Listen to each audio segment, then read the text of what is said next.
Family Healthcast.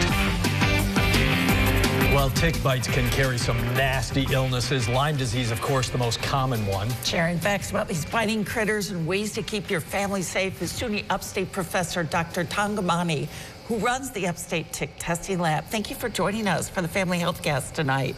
Well, thanks for inviting me to talk about some of the health hazards of getting, health hazards of tick-borne diseases in our region. So I'll be happy to share some information about what we are doing, what we are finding in our lab. What are you finding in your lab? Is there an increase this year over last year, what you're seeing? Yes, absolutely. What we can call is that we are seeing a tick explosion in the terms that we are seeing almost double the number of ticks that humans encountered last year compared to this year. And obviously it's because we had a long winter, and then now we are having an extended warm weather that actually kind of puts us at a risk to get tick bites as well. So what we are getting three types of ticks that are dominantly encountered by humans. The first one is the day ticks that you can see here, and these are male ticks, and we get males, females, and also larval ticks and nymphal ticks this season.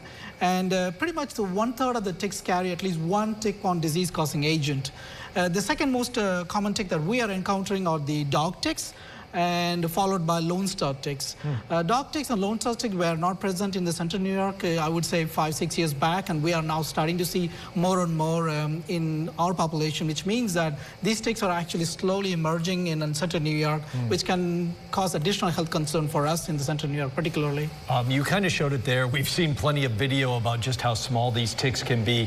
So what's the best way to detect them and then remove them? Because that's also important too, doing that the right way. Well, as of today, there is no good vaccine for any tick-borne disease in the United States. So the best way to control tick-borne disease is not to get tick bites. So there are multiple ways one could actually practice to avoid getting tick bites. One is prevention. So you can spray tick repellents before we do an outdoor activity or do walk in the trails. And if we go to walking in the trails, I always educate people to stay in the middle of the trails so they don't brush against the vegetation. That's where the ticks actually might be there, right?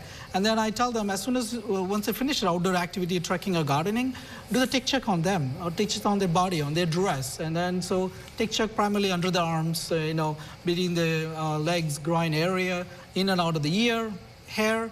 They have to check everywhere. And then at least try to take a shower within the first 2 hours, so any unattached ticks can be brushed off. Allows us a point of tick check as well. And then even if you do all these things and you get a tick bite, pull the tick gently with a tweezer, grasp it gently as closest to the skin, and pull it gently in such a way that you don't squeeze it, and then put it in a Ziploc bag, and then send it to a lab like us for tick testing, because tick testing allows you to know the risk. We know you're doing really important research there in the lab. How can people help you with your surveillance? Well, all I would tell people is that when they find the tick on them, send the tick to us for testing. I know that it's not free anymore, because we used to be free, but we are not free anymore. But we are trying to be as affordable as possible in collaboration with the county residents. I tell them to send it, at least to get it tested for the Lyme disease causing agent. That only costs really like a $10 per tick for the county residents. It allows them to assess the risk.